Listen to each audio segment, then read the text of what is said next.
Hello, thank you for joining us for today's session from the Transformative Issues Symposium on Advancing Affordability and Access. Here are some tips to enhance your experience. We recommend that you close email, instant messengers, and any other programs not currently in use, as they may interfere with the reception of this webinar, causing buffering and poor sound quality. Technical assistance can be found at the GoToWebinar technical support page at the link shown. As soon as you close the GoToWebinar screen to leave this webinar, a window will open with a survey questionnaire. We encourage everyone to participate. Your feedback is important to us and helps us improve programming. Before we hear from our speakers, I need to inform you that the mention of specific products or services in this session does not represent AWWA endorsement. AWWA does not endorse or approve products or services. And now I'm pleased to introduce our moderator for today's session, David LaFrance, AWWA's CEO.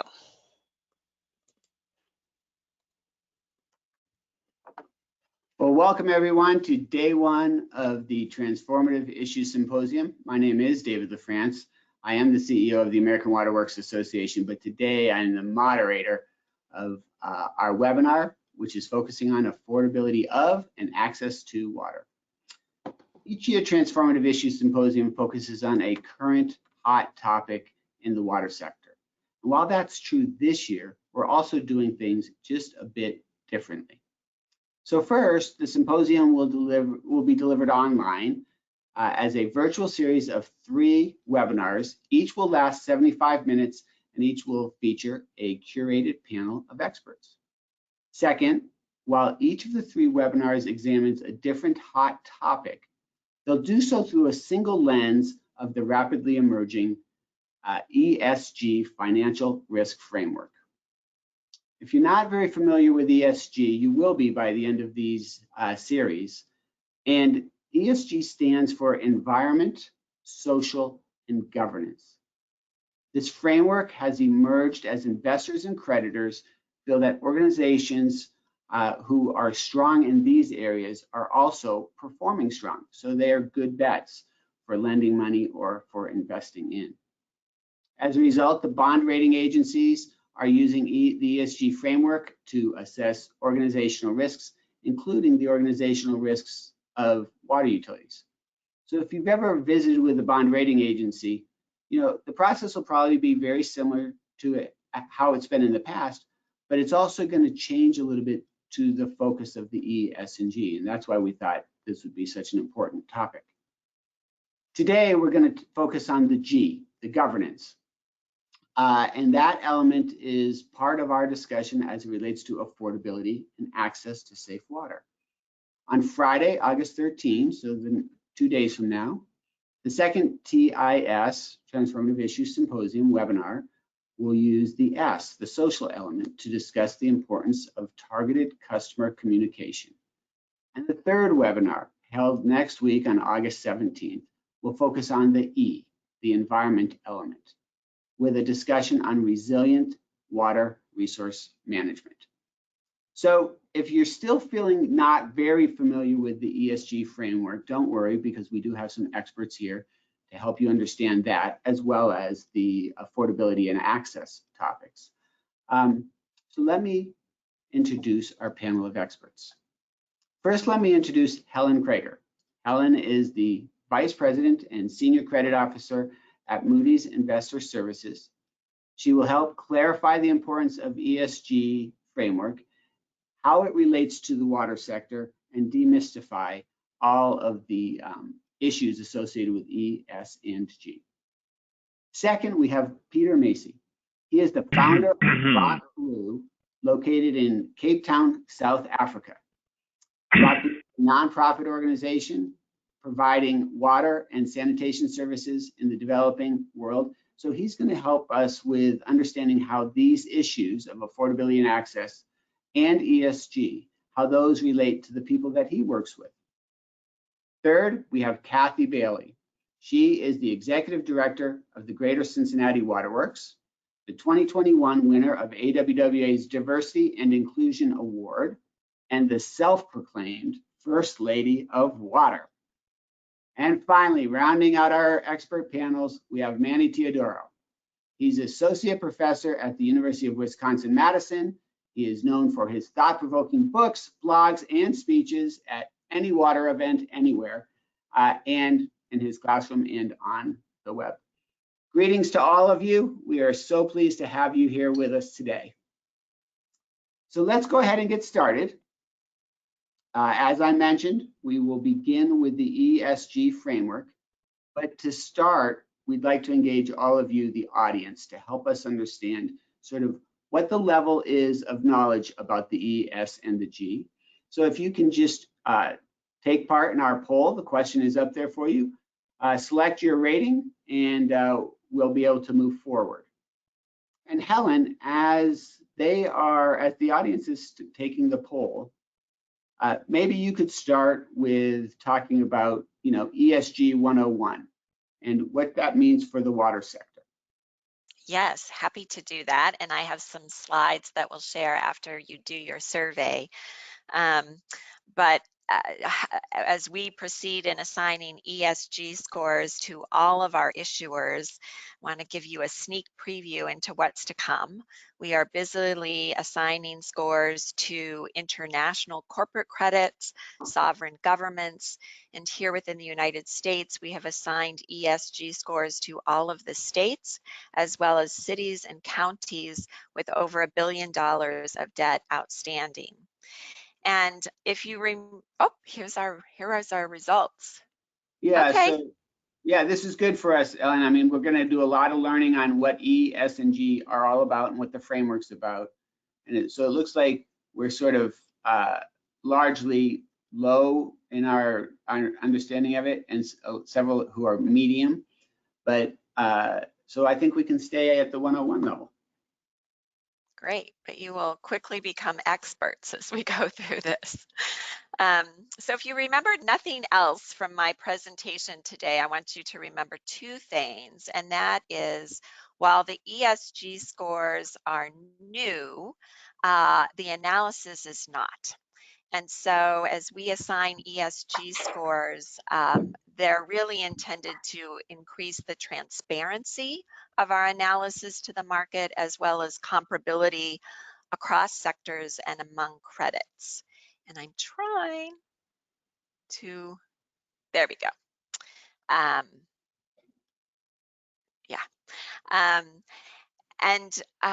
So we're really improving the transparency already. In our credit opinions, we comment specifically about these factors: environmental, social, and governance, but the scoring system will provide more transparency.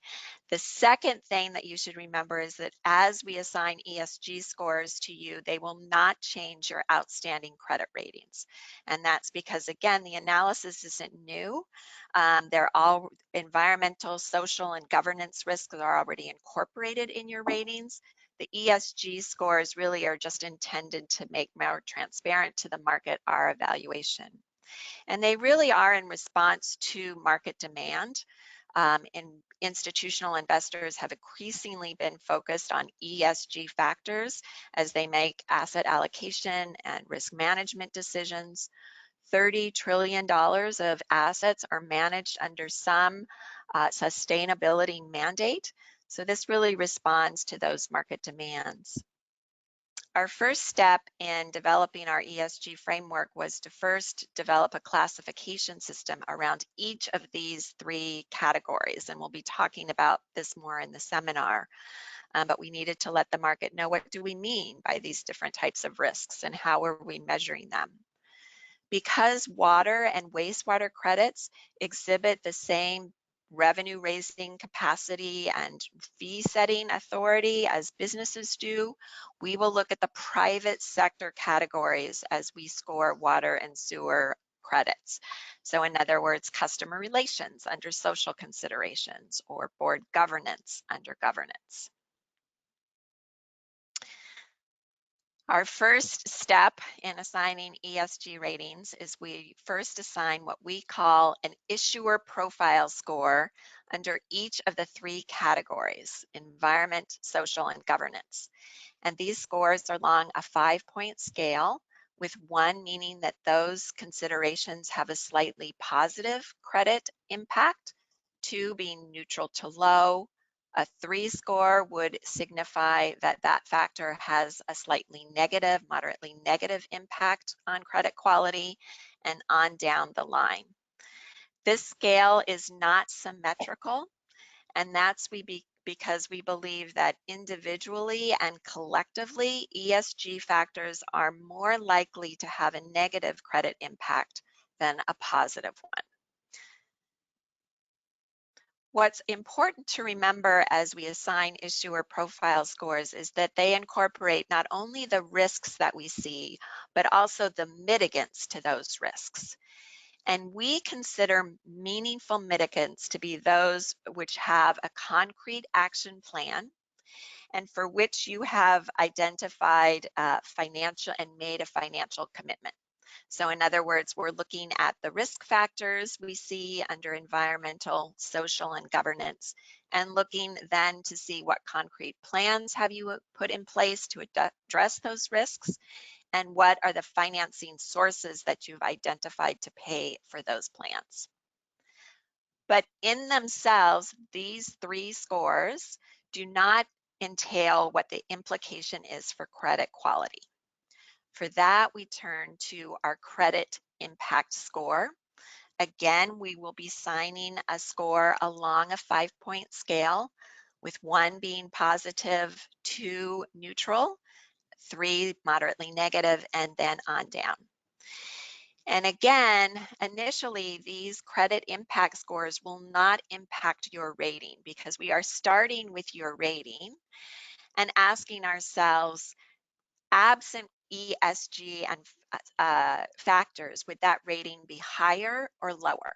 So a credit impact score of 1, which is positive, implies that your rating would be lower were it not for ESG considerations. Or conversely, if your credit impact score is 3 or below that, moderately negative, it implies that your credit rating would be higher were it not for ESG considerations. Also, another note is that in the credit impact score, we take into consideration any mitigating factors. So not simply those that you at the issuer level have put into place, but any outside aid or assistance. So FEMA aid, for example, which comes into play after a natural disaster, would be taken into consideration as we evaluate credit impact on the rating itself. And then quickly, I'll just show you, because sometimes it helps to provide concrete examples rather than talking theoretically. So these are our ESG outcomes for cities. As I said, we have now scored any city with over $1 billion worth of debt outstanding. So 26 cities were included in this cohort. And there's a few interesting things to note. One, if you look at the bottom right-hand graph, this is our ESG scoring for government. You'll notice that overwhelmingly the cities had actually positive scores in this category. And that's really not surprising. More than half of the cohort had positive governance scores, which one might expect. These are large cities, frequent market participants, strong disclosure practices and reporting practices, sophisticated management teams. And for many, their governance was seen as a strength in their credit profile. And I would expect that for many water and sewer utilities, many of those characteristics would be the same as well. The other thing that I'll point out is that when we look at credit impact scores, so these are the scores telling us how ESG factors impact credit, it's not always neutral or negative. Most of them were neutral, but actually 3 cities had scores of 1 in terms of their credit impact score, meaning their ratings would likely be lower were it not for ESG consideration. Those 3 cities were AAA rated Denver, Columbus, Ohio, and DC. So interesting to note there. On environmental risks, we had more cities that exhibited slightly negative risk factors there. Those tended to be coastal cities, which had increased exposure to environmental risks. It included Baltimore, Boston, Houston, and New York City, as well as cities with elevated carbon transition risk. Oklahoma was one with elevated exposure to oil and gas, as well as some cities with increased exposure to the auto industry. And then under social risk, those scores were more variable. And again, some cities received negative scores, or not negative, but moderately negative, more accurately, under E3 scores. Those included Los Angeles, Memphis, Milwaukee, New York City, and St. Louis. And some of the factors driving those weaknesses were income inequality, declining populations, or high housing costs. And I point that out because those are factors that also play, as you know, into affordability considerations when it comes to water and sewer services, is how what your income levels look like and what cost of living looks like relative to wages. And then again, governance was mostly strong. Those cities that did receive a moderately negative score included Chicago, Milwaukee, St. Louis, all that exhibited weaker revenue raising capability than other cities in this cohort. So that's a brief glimpse into what ESG scoring looks like, and happy to talk about it more and answer questions as we move along. Yeah. Helen, as we move into this conversation a little bit more, let me just see if I can summarize a couple of key points that I think you made. So as it relates to ESG, Moody's and I assume the other rating agencies are looking to create a score, two new scores, right? One is the IPS, the Issuer's Profile Score, and the other is the CIS, the Credit Impact Score. Is that right? Yes, and I can't comment on the other rating agencies because I'm not certain about that. But for Moody's, we will be assigning you, that's exactly right, 3 issuer profile scores, one for each category, environment, social, and governance, and then taking those into consideration, a final score that is your credit impact score. Okay. And then you also said that those scores, I want to have you correct me if I don't have this right, but those scores are currently not part of the credit rating score. They are part of the credit rating score. Are part of it. Yes, so, which is okay. I thought you were why saying in assigning them your outstanding credit rating will not be impacted, because what we're trying to do is pull out those 3 elements and score them outside of the things that you all know that we look at: liquidity and debt service coverage and leverage. We're pulling those out and scoring them separately, but they're already part of our more holistic evaluation of your credit. Okay. And by pulling them out, the third question I had is, so by pulling them out, what does that tell the people who are either the investors or the creditors? What does that let them know?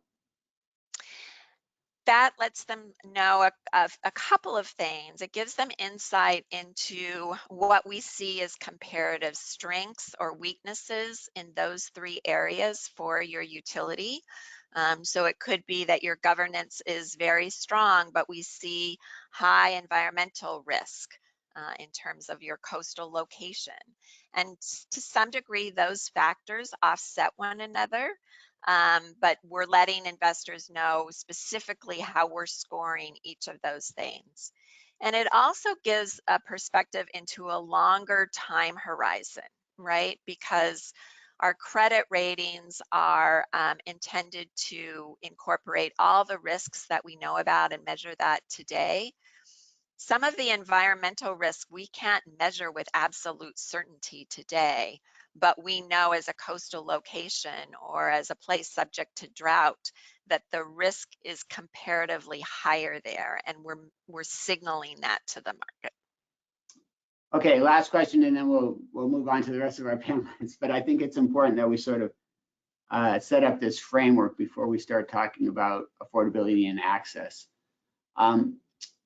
as we talk about affordability and access, or any of the other things that you would be evaluating, it's simple to think about ESG as E, S, and G, right, as discrete items.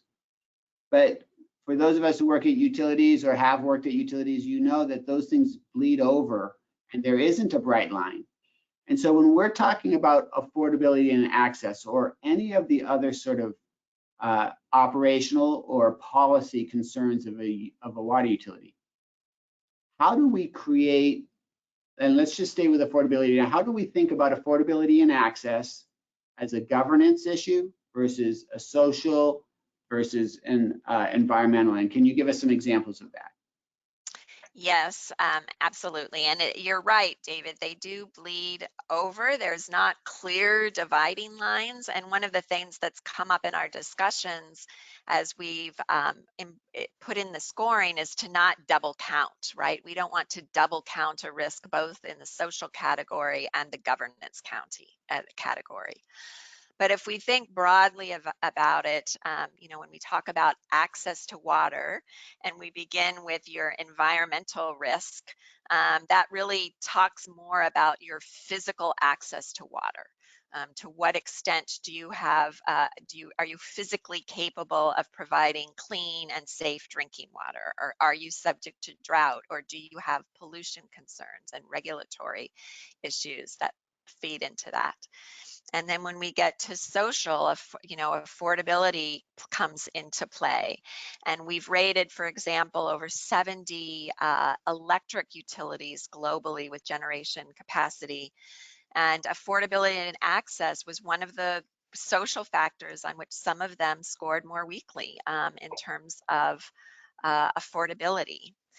And then, and we go back to under social considerations, that really is under customer relations on the private side. So in other words, how ensuring affordable and reliable services to your customers.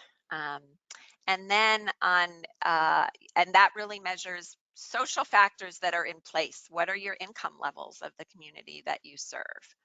And then when we look at, and then within that category, we look at your mitigants. Perhaps you have customer assistance programs or payment plans that make that affordability stronger, which is a key strength. And then when we move to governance, we're looking really at what is your planning around that? To what extent do you plan for collection issues or rate increases, knowing that there's an affordability issue? There was great concern, as we all know, on the part of many utilities at the beginning of the pandemic, and they were withholding from shutoffs for health reasons, but also did not know the full implications of the pandemic early on. And there was great concern about collection problems that thankfully turned out to be not so severe. But we heard from utilities that they were anticipating and planning around that, and that all goes in, having reserves on hand to deal with high periods of higher collections or collection arrears. That all goes into governance and planning. Perfect. All right, Ellen, thank you. I suspect we may bleed over out of the G of governance occasionally as we talk about this important issue. But let's go ahead and start to bring in our panelists. And Manny, I'd like to start with you as sort of as an expert in the issues of affordability, Manny. As you look at it, what sort of obstacles do you see in solving the challenges of affordability and access, especially from that governance standpoint that we're trying to focus on today? Sure. Well, I want to clarify before I get going, I don't really know how environmental, social, and governance questions relate to credit scores and credit markets, but I can certainly speak to the way that governance shapes and affects affordability. There are lots of challenges. Fortunately, I'm really glad that we put affordability under the heading of governance, because these are not really technical challenges. We've got generations of really smart engineers who know how to make water systems work. So our challenges with affordability and access really are governance challenges. And that's because water and sewer services are natural monopolies. In the United States, 85% of us get our water and sewer services from governments. And then even for the investor-owned firms, those pricing investment decisions are heavily regulated. So these are all matters of governance. The single most important obstacle, put it in terms of obstacles to affordability, the single most important one is fragmentation. 50,000 community water systems in the United States. They're operated by something like 30,000 separate organizations, somewhere between 30 and 40,000 separate organizations. The vast majority of them are very small. By comparison, you can think about the energy sector. There are 3,200 electrical utilities and about 1,400 gas utilities in the U.S. So we're talking about an order of magnitude difference in the size of these, or the fragmentation of these different utilities.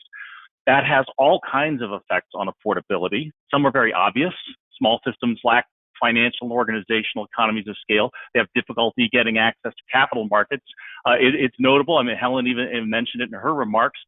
The systems that have the worst affordability and water quality in the country are not going to ever get ESG scores from Moody's because they're not going to be in the kind of capital markets that she's analyzing. They're going to have a hard time recruiting and training personnel. They can't deploy the latest technology to make things more efficient and effective. They can't implement assistance or outreach programs. Quick aside, I just spoke with a state administrator last week who's working on trying to set up systems to implement the new federal water and sewer assistance program. And this person told me that they're already getting pushback from the small systems saying, like, look, we don't have the personnel to even manage the information necessary to run this program. So, you know, we're running up against serious organizational capacities.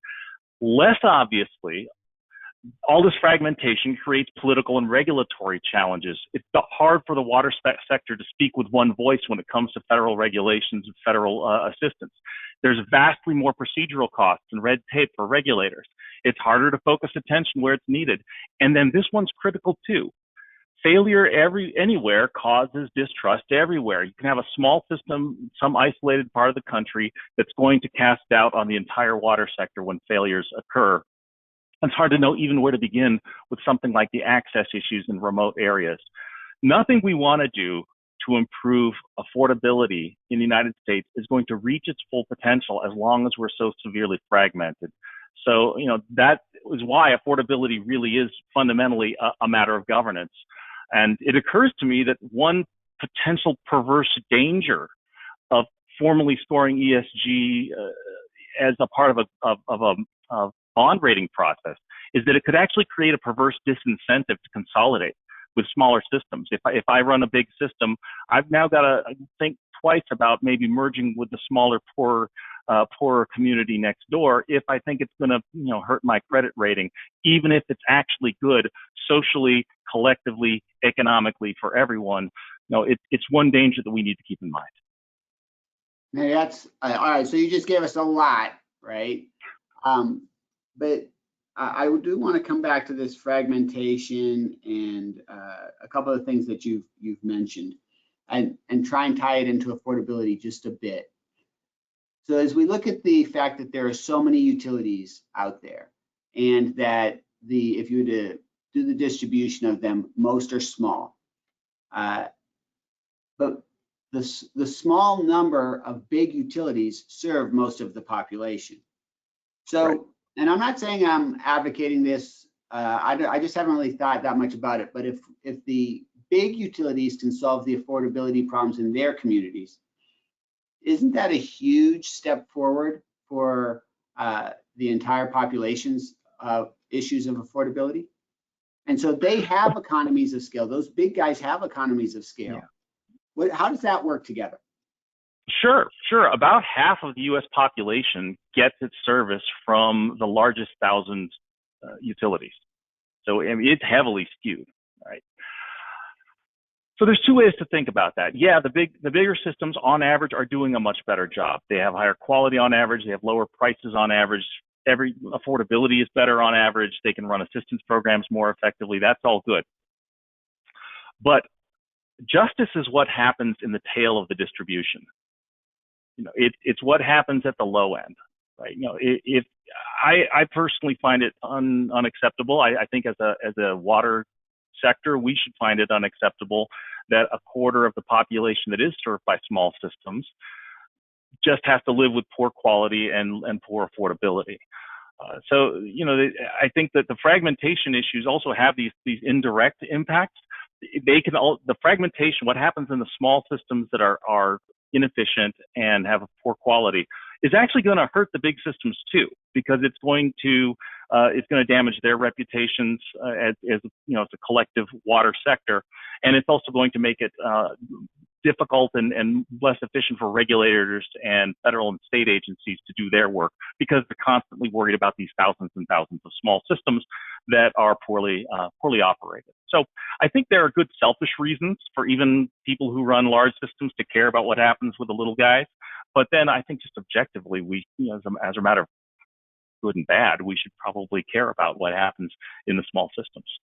Yeah, I mean, I know both big and small leaders, I know leaders in both big and small utilities are of course very concerned about this issue.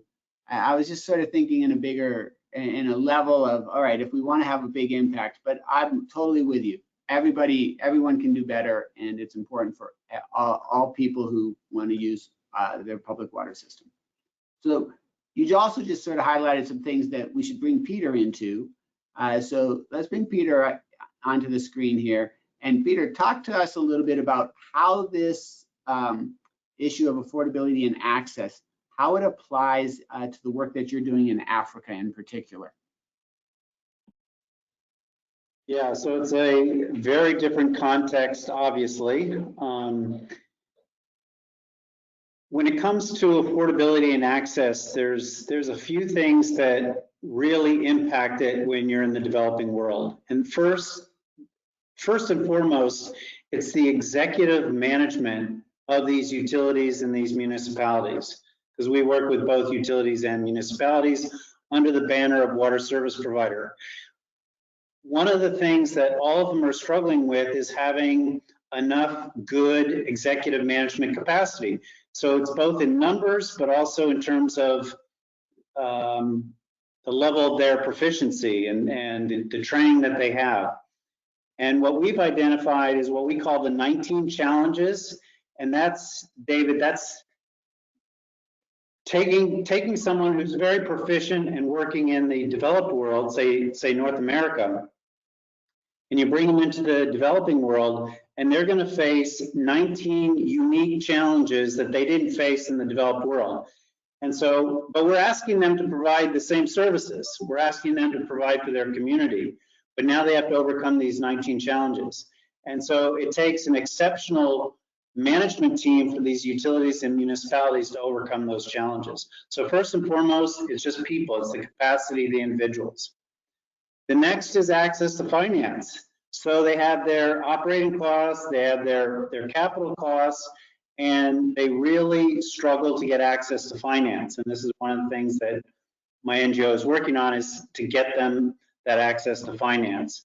And of course, that involves credit ratings and shadow credit ratings. And so this is where I really like what Helen had to say, because even though it's a kind of a different market in the developing world, they too need good credit scores, good credit ratings to be able to get that access to finance.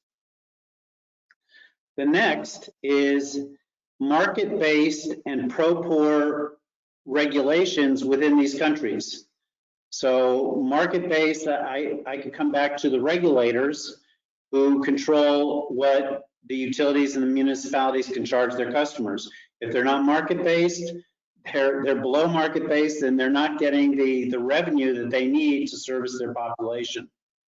And then obviously they mix that, they combine that with pro-poor services. So not everyone gets the same rates. If they're extremely poor, if they live in the high density areas, then they've got different rates. But they don't always solve that riddle of how to have both the market-based approach, these are the regulators, as well as the pro-poor approach. Another big issue that we don't see as much in North America, but we do in the developing world, is just the support of the national government. National government, they've got their own fires to deal with, and so they're not always there to support the municipalities and the utilities the way that they need that sort of support, even financial support. As an example, if I'm working with utility and they're going after commercial finance or finance from what we call the development financial institutions, oftentimes by the mere fact that they do that, they're going to get less access to governmental funding, which is unfair. Oftentimes they can't get both. The last thing I want to mention in terms of governance and access is something that we don't see that much in North America, and that is durable results. So more so in the developed world, when we invest in something, we engage in an activity, those results are durable. We expect them to last 5, 10, 15, 20 years. In the developed world, unfortunately and sadly, it's not that way. We can be engaged in a project and it's successful for as long as there is that external assistance into the project. And as soon as that external assistance is over, oftentimes in just a few short years, the systems and the dysfunctionality returns. And so what does that mean? That means that we have to, whether it's the utility or municipality or an external player, they have to come back and work on it again. And there's the money involved, there's the time involved, and there's also just sort of the frustration and people just kind of giving up when these solutions are not durable. So one of the big aspects that a lot of people are not aware of is in the developing world, that lack of durability of investments. I'll stop right there, see if you have any questions. Let me just ask a quick follow-up question then, and ending with the durable results idea. You know, without ongoing maintenance, without inspection, that's going to happen anywhere. Without proper financing, it's going to happen. So do you then think of this as a loop in terms of the things you've listed? And does it come back up to the management expectations and the capacity of understanding that if you build it and don't maintain it, you're going to have to rebuild it, right? As opposed to continuing to maintain it. Is that how you see it, or is there something else? The number one issue, if you can solve the management, you can almost solve everything else that I mentioned. If you get proper management in there, they can overcome great challenges. So that is the number one issue, David. Yeah, and you also mentioned that if we were to take someone like Cathy Bailey, who we're about to bring onto the screen here, and send her to you, she would have 19 things to deal with that she's not used to dealing with. Correct. Okay, so Cathy, come on in. This is important. This is important, David. Let me clarify. She may have sort of a fraction of those 19 elements in what she's doing in, I think it's in Cincinnati, I'm not sure. Yeah. You may have a fraction of those, but those 19 challenges are going to be much, much greater frequency in the developing world. And so as successful as Cathy is in Cincinnati, and as successful as I might be as a utility manager in the States, drop me into Nairobi or Dar es Salaam or Johannesburg, and it's a whole nother world. I've got to deal with those 19 challenges that were, you know, maybe something that was on the back burner in the US, but now it's front and center and it's very acute. And whether or not I would be successful, I have no idea, because it's quite significant. All right, Peter, thank you for that. And it's great to get this broader perspective by having you here to talk to us about this. So Cathy, let's bring you onto the screen. I'm not gonna talk about all the 19 challenges that would be new to you if you were in Nairobi, but when COVID hit, there were new challenges for you. And across North America, many utilities, among other things, were suspending shutoffs in order to make sure that water as a PPE was continuing to get to the customers. Also recognizing that economic hardships might be in place for the customers. And one of our surveys, one of AWWA's surveys, showed that 96% of utilities were doing this, basically all at the same time with no prompting from anyone but their own conscience. So talk a little bit about what was happening in Cincinnati and how you were approaching this same issue. Sure. I think it was March, excuse me, March 2020, when we stopped doing shutoffs. So anyone that was shut off, we'd quickly turn them back on, and then we didn't do any more shutoffs. And then along with that, we waived late fees. And that was just solely on our own. We thought it was the right thing to do given the pandemic and where we were headed. We fully expected to see significant decline in revenue at that time. In fact, we actually adjusted our projected revenue, by several million based on what we thought would come in. And so what we noticed was very interesting. We saw many businesses, industrial customers that definitely had a significant decline in consumption and what they were doing. But then we saw the residential go up even more. And so if you think about that, and we certainly tried to think about it, we think it's this. They certainly were washing their hands more, right? One of the #1 new hobbies was gardening. So they had to water whatever they were putting in the ground. There were plenty of people home doing home improvements. And then everybody and their mom had a baby pool, at least one. In fact, some of the local hardware stores in the region said that there were limits on the number of those little baby pools you could buy per household because everybody had one. And so the fact that they were using that much water, what we saw was very interesting. And the fact that the residential customers were using so much water, they were actually making up for the loss that we were seeing from the businesses and in the industries. And so that was fascinating to us that they were using that much water that it was making up for that loss. And so we tracked that for a while, for me, simply because it was fascinating. In addition to that, we then came back with a water service debt forgiveness program. This was something that we put out there.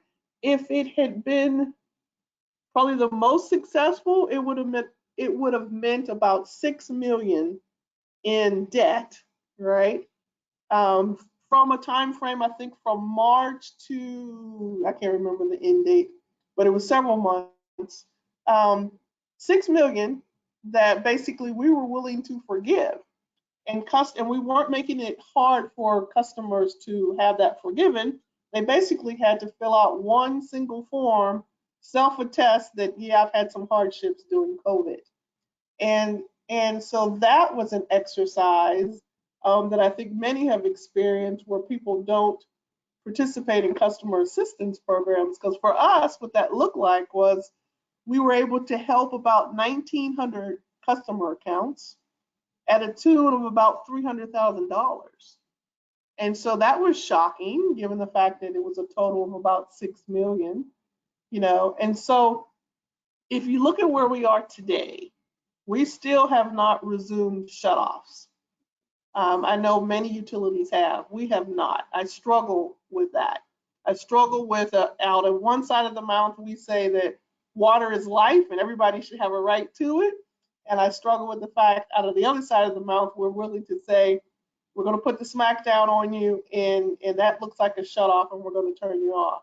And so we still sit and we're not doing shutoffs at this point. And that makes a challenge because we now have 40,000 of our customer accounts, and that's 40,000 out of about 243,000 accounts. So about 16% of our accounts are on the delinquency path. Some of them are new on the path, meaning they're probably 30 days late. But most are 180 days plus or longer, late. And so they're further along on the delinquency path. And so now we struggle with how in the world do you prioritize 40,000 accounts and who gets shut off? What does that look like? And certainly I can see the politicians coming my way on how I would prioritize that, because what's the right thing to do? Who gets shut off first? Why do they get shut off first? And so we sit with that challenge now. We know that those that are willing to pay, they certainly are doing that, right? Some are paying a little later than usual, but they're still willing to pay for, the water that they're using and everything. But then we know that those that really can't pay, they just don't have the ability to pay, that category, that group is growing even more.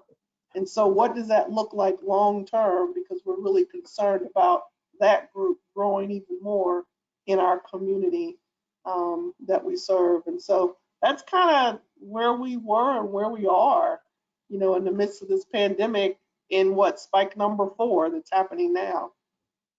So Cathy, I'm really curious about this willingness and ability to pay issue. And I mean, you've got at 40,000 accounts that are delinquent and 180 days plus delinquent.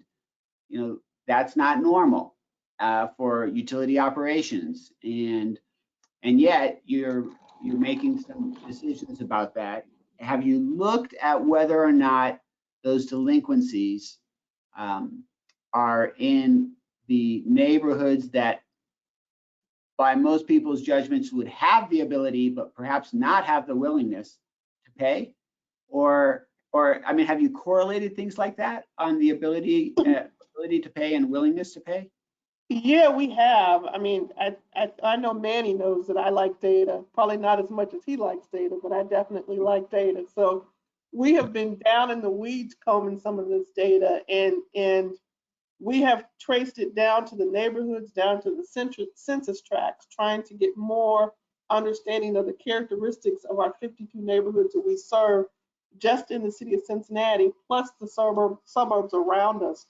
And we can see some of those correlations. We can see, certainly those neighborhoods that have more foreclosures, that had struggles beforehand, we're definitely seeing those buckets increase. Those people cannot afford to pay. Their ability to pay is not there. We are seeing some of those people in other neighborhoods where they have the willingness to pay. We're seeing that some of them are paying a little later. They're still paying, but they're paying a little later, So I don't know truly what that might suggest. That might suggest that there's other things going on and they're just, juggling stuff so they can pay just in time because they're believing that a shutoff will come at some point. I don't know what that means, but we certainly are seeing some differences in that too. One thing that we're also trying to do to help those who struggle with either the willingness or the ability to pay, we're trying to implement a new solution. Some other utilities have started with it. That's the whole Promise Pay solution, where we can look at some of our payment plans, do payment plans differently. We know over our history and looking at our payment plan options, those don't work very well in our current billing system. And so we're just trying to add more tools in our toolkit to see if that will help people, with their ability to pay, willingness to pay, all of that. So Cathy, what sort of, I mean, on the $6 million forgiveness, the water services debt forgiveness fund that you had, people had to fill out a form to get that. What sort of uptake did you have on that? What kind of what? I didn't hear the question, sorry. What sort of participation? What sort of participation did you have in that program? Yeah, so it was only, like I said, it was 1,900 customer accounts, and the total of that was about $300,000 that was forgiven. What we think in many cases, I think some people, when you think about some of these customer assistance plans, there's a lot of paperwork that often goes with them. And as much as we tried to get the word out that it was only one paper that you had to do, we truly believe that people still thought there's a whole lot of stuff I'm going to have to provide in order to qualify for that. We think that was a problem. We tried our best to advertise as many places as we could, but we also believe that some people were like, it's probably not worth the paperwork if it's just for the water service, because where I really need the help is for the sewer service. And we actually had some customers tell us that. And so we believe if it was something that was more inclusive, and we tried to work from that perspective, but the sewer utility here in the city was not able to offer some type of forgiveness program. And so it was just for the water and the stormwater services. But we were hopeful that we would see more people definitely take us up on it. but we believe it was a number of factors, likely, their belief that I don't want to give you all this paperwork. I don't want you knowing all that stuff. And then we also heard, and this was interesting, some customers told us, what are you going to want from me later if you forgive this now? Are you going to raise my rate? Are you going to put something else on my bill? And so there was that trust, that lack of trust, or that belief that local government in general, is going to do something to me or change something for me later on if I participate. And so that's something that's a bigger thing, than just our utility. That's a bigger issue in the industry that we likely will need to address long term. Yeah, that's a whole nother big topic that also crosses over E, S, and G. Yeah. Peter, let me just bring you in again. This ability and willingness to pay perspective. How does that play in Africa and with your clients? This may surprise you, but the ability to pay the rates is actually quite high, even in the higher density informal settlements. Water is relatively inexpensive and people can pay for it. They'll even pay 10 times the rate of piped water if it comes from a street vendor, because water is just so precious. But the issue, which is interesting, is the perception and the willingness to pay. So the perception is, even if that water costs anything, because it's supposed to be a God-given free resource, even if it costs anything, oftentimes the populations are willing to go to polluted sources, which are absolutely free, but they're polluted, so they'll get sick, some may die, and it'll actually be more expensive for them because of the illnesses that ensue for them and their family members by going to these sources. So again, the ability really is there, even for the poorer communities, but it's that willingness and that perception of paying even, a small fraction for the water. A lot of them will not do that, and they'll just go to a polluted river, a stream, a pond, a very shallow groundwater to get their water.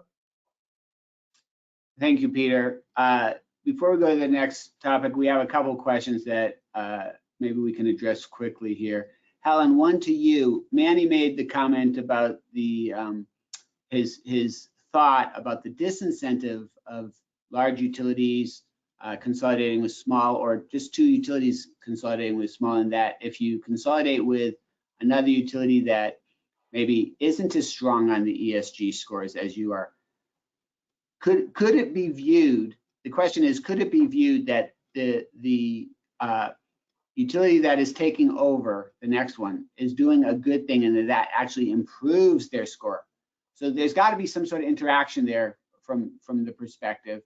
I know it's going to always be individualized, but what are your general thoughts? Yeah, I think a couple of things. First of all, as we've spoken to some utilities, they've said, look, we're not directly responsible for the utility next door or the one who's reliant on well water, but we know that we would be the ones trucking in water to that community were something to happen there, right? So there's this appreciation that they would have some level of responsibility at the end of the day. I think there's more of a disincentive perhaps because of the capital investment that would be required to link different systems together, and for access to water and water right issues and how they play into it. But certainly the large regional systems, the wholesale water providers that we see in some states bring great efficiencies. But we have seen, so I think capital is more of an issue on the water and sewer side, but certainly we have seen what Manny says at school districts, for example, where, there's a school district that serves one community, and really the school district next door to them is this small, poor little thing losing students every year. But there's no incentive on the larger school district's part to take them over or to bring those students into their system. Okay, thank you, Helen. And then Cathy, just a real quick question. One of our attendees was asking what your billing cycle is. Are you monthly, quarterly? What is that? Monthly. Monthly? Okay, perfect. Thank you.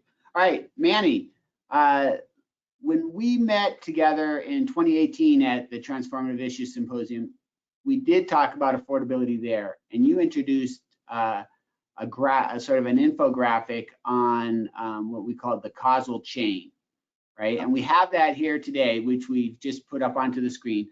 And can you talk us through the causal chain and what it means for us in this discussion? Sure. So this was a featured figure from that Transformative Issues Symposium 3 years ago, 2018. The main point of this was to emphasize that affordability is complicated. In the United States, the issue has many entangled roots, right? So that's if this looks like a complicated spaghetti wrap, that's kind of the point. So the idea is that you've got the way that we do things in reality in utility management is most things are regulatory driven, right? Now, most of the decisions that utilities make about investment have to do with meeting regulatory requirements. So the causal chain as it's set up in this figure starts with state and federal governments that create regulations. However, those state and federal governments also do a number of things that affect affordability besides regulation. Focused on the utility, they can include things like infrastructure funding, training, technical assistance. They can also do things that are targeted directly at customers. Assistance programs, we've just in the process of creating a new one for water. We've had LIHEAP for a long time. You can have other kinds of programs. Then, on one end, you've got the federal and state agencies. At the other end, you've got low-income households. But there's a long path in between. There's that long causal chain. You've got a number of things that happen, decisions that happen with utilities, with capital and O&M, those sort of management decisions.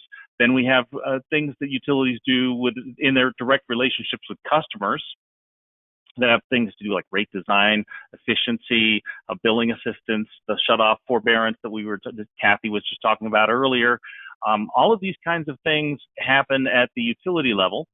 Into the mix, we've got all kinds of social service and nonprofit agencies that affect the assistance and resources available to low-income households. And at the end, you've got the customer. And the point here is that any of these mechanisms can be operating and do operate simultaneously. So it's a very complicated picture. And I think there's a tendency when we have conversations around water and sewer affordability to focus on one of these pieces. Right, okay, the issue is capital investment. Oh, we need to reduce the cost of capital. We need to have a state revolving fund. Boom, we solved the problem. No, that's one tiny piece. That's one small link in this very long chain. And the things that connect a regulatory decision to low-income households, that there's a long tenuous relationship. A lot of folks will talk about a new regulation. Oh, we have to worry about affordability impact if we have a new contaminant limitation. Well, maybe, right? Maybe a change in a contaminant, an MCL, is going to affect customer affordability down the road. But there's, as you can see, at least a dozen other factors that can mitigate, alter, change the impact of that MCL on what ultimately goes into the monthly bill that the customer has to pay. So a lot of things at work. The point is affordability is a complicated challenge. The solutions are also likely to be complicated. It's very seldom that we have simple answers to complicated questions. So what do we need to do to address affordability? Probably every one of those levers has some role to play. We need to push and pull on every one of those little itty-bitty bullet points to try to address this problem, and no single thing is going to solve it. One of the things that I want to hit that actually dovetails with Peter's comments earlier. That's one thing that isn't on this figure that I kind of wish we had put there in 2018 is quality, environmental quality and water quality, because that's really the idea underlying all those regulations that get this chain going in the first place. And you talk about Peter mentioned the private water vendors. That's not just an African thing. That's not just a developing world thing. That's a thing we have in the United States. Americans spend billions and billions, tens of billions of dollars on bottled and kiosk water in the United States every single year. That's billions and billions of dollars on commercial water because people don't trust the quality of what's coming out of their tap. Right? Whether they should or shouldn't, they don't trust it. So it's the quality, the environmental protection, high quality utility services are expensive. Bottled water is even more expensive. So yeah, the quality element is the piece that's overarching all of this. And there's nothing so expensive as poor environmental quality. So Manny, this causal chain graphic was created 3 years ago for this same conference or symposium. And since then, lots of things have changed, right? We have new and emerging regulations related to lead and PFAS. The West is on fire with wildfires. We've had a pandemic. We have a huge awareness of public trust that's different than how it was before. We have a new framework of ESG, and we have, as we're talking about here, a different awareness about affordability. Given all that, is there places on this graphic that you think we could add things, or that are different chains, links in this chain that we should be highlighting? I don't think. I mean, I have one thought that comes to mind, but I don't know that it relates to the setup that you just mentioned, David. One that I've just been thinking about a lot lately is taxes. Taxes. A lot of state taxes. Okay. A lot of state and local governments levy taxes on water and sewer services that drive up the cost of these essential services. Water and sewer bills are among the most regressive ways that governments can raise money. Because whether you're rich or whether you're poor, whether you live in a little tiny shack or a giant mansion, you're using water, right? So the taxes on water bills, taxes on water utilities are profoundly regressive and create affordability problems. All right, thank you. So using some of Peter's language, the graphic itself is relatively durable right now. Yeah, I think that's probably fair. The one thing, as I said, I'd add is quality above all.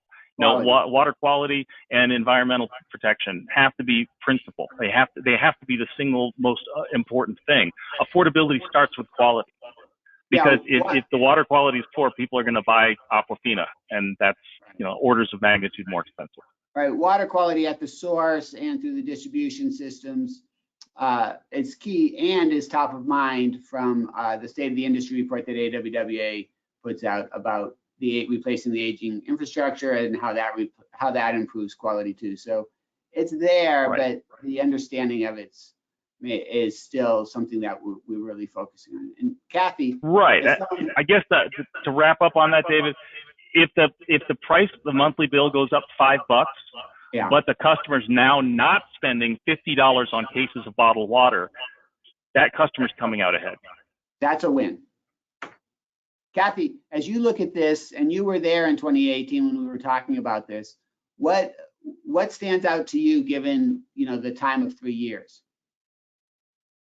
I think similar to Manny, water quality definitely needs to be on there, and probably from a customer focused issue, but I'm not certain how it fits there though. But one that really is concerning to me with affordability and everything though is that premise plumbing part of it, where there's an expectation at the customer level that yeah, you're doing all this stuff, but yeah, I need help in my house to better fix what's going on. And I think there's a disconnect there, because that's what they want to see a change in. If they're paying more, if they're paying for their service, that's what they want to be okay to say, yeah, I'm willing to afford that because you're helping me with my issues in my house. And so we don't do premise plumbing as utilities.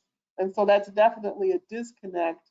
And I think that just really speaks to, that whole piece of the value of water and customers better understanding what we do, what we're responsible for, what they're responsible for. And there's still a very big disconnect in all of that. Perfect. Thank you, Cathy. A couple questions from our audience. Helen, this one's for you. I know you mentioned it early on, but can you remind us about how many utilities you've applied the ESG framework to, and what the rollout's looking like?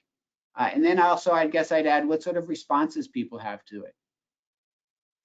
Yeah, so we have not yet assigned any ESG scores to water and sewer utilities. We are in the process now of looking at cities and counties slightly under $1 billion worth of outstanding debt. We are also beginning work on sort of flagging that initial basket of water and sewer utilities that we will examine. So I would expect that to proceed along the same course as with counties and cities, looking at the largest water and sewer utilities first and then moving on down. We don't yet have a definitive time frame, but we will be reaching out to issue. The methodology and our methodological approach has been published, and then we'll be reaching out to issuers to have those discussions as we assign the scores. But the best reference point really is, so if you're wondering kind of how we look at you, is to look back at the most recent credit opinion that has our verbal discussion of E, S, and G factors. Those are a direct outgrowth of our rating committee discussions, because in each and every rating committee, we are discussing those 3 factors individually for every issuer. So that gives you a little bit of a window into how we're viewing those factors. And we're incorporating data from our affiliate 427 to look at longer term risks, especially on the environmental side, as it relates to water availability, drought conditions, and environmental risks of flooding and excessive rainfall and things like that.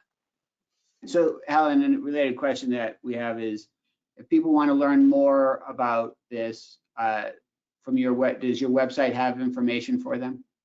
It does. We have both of our published research, and we also have webinars where we've actually had a panel speaking through our methodology and our approach and the rating outcomes so far for cities, counties, states, where we've done a deep dive into those evaluations, as well as for some of our corporate global work on regulated utilities.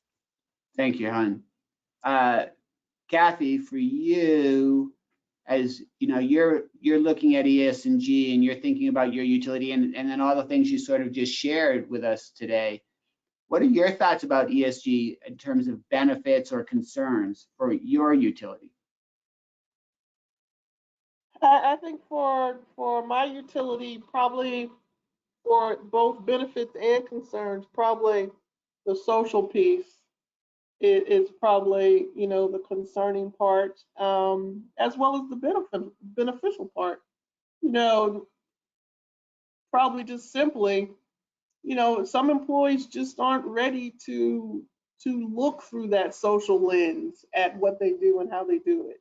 You know, they're not really ready to look at, you know, how they're selecting capital projects, or where we're doing lead service line replacements, or does that customer service, you know, assistance program really help some versus others, and why should I broaden it? You know, so it's a challenge to get some employees to look at it that way, and you know, it's that whole part of, well, we've always done it this way, right? So it's like we need to now get people to look at it from a different lens.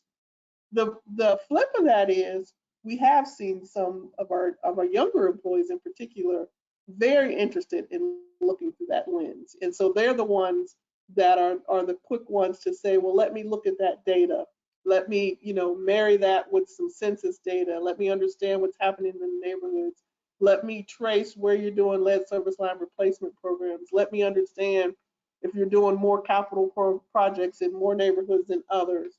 You know, so I think that's probably the place where we would need to spend the most time, you know, to really have a greater impact, you know, in ESG. I think the other two, okay, we will be okay, but I think the social lens and the social area of that will take a little more time and energy, conversations, training, work to really pull people along through that lens.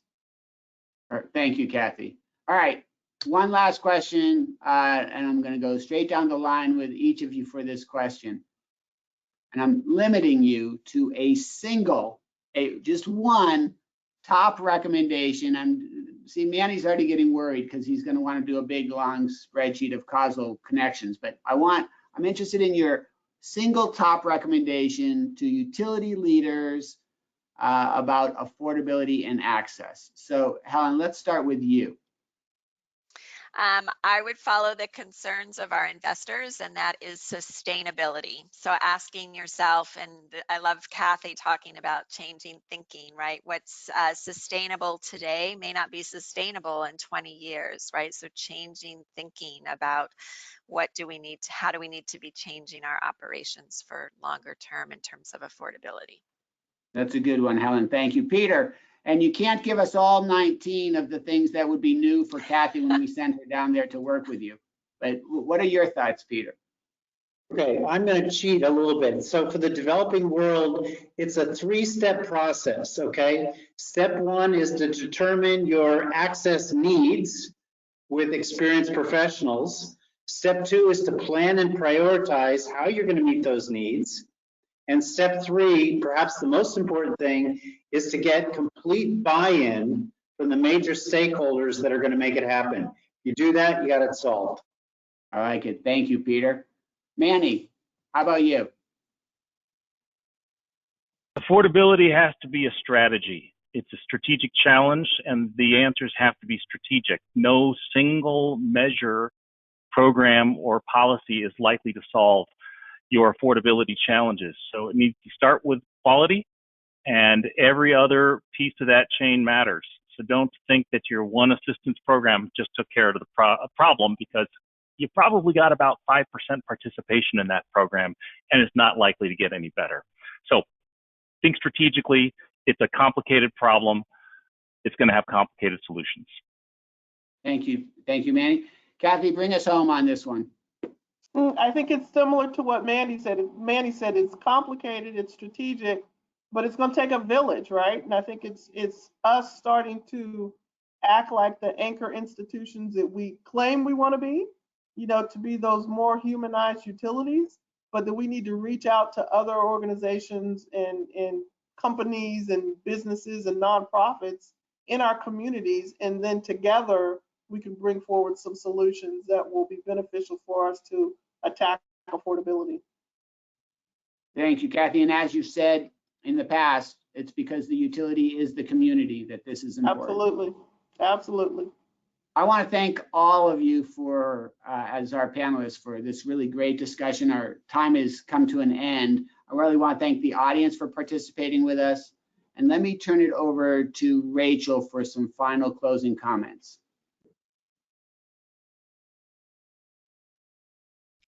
Here are some additional resources surrounding today's topic. Please see the options shown on this slide here, along with in your handouts. We hope you'll join us for the remaining webinars in this series. August 13th, Deliver the Message, Where It Matters, Strengthening Public Trust Through Targeted Communications, and August 17th, Resilient Water Resources Management. If these topics interest you, consider submitting an abstract and apply to share your knowledge and be part of the conversation at ACE22. Thank you for joining today's session. Don't forget to participate in the survey immediately following this broadcast.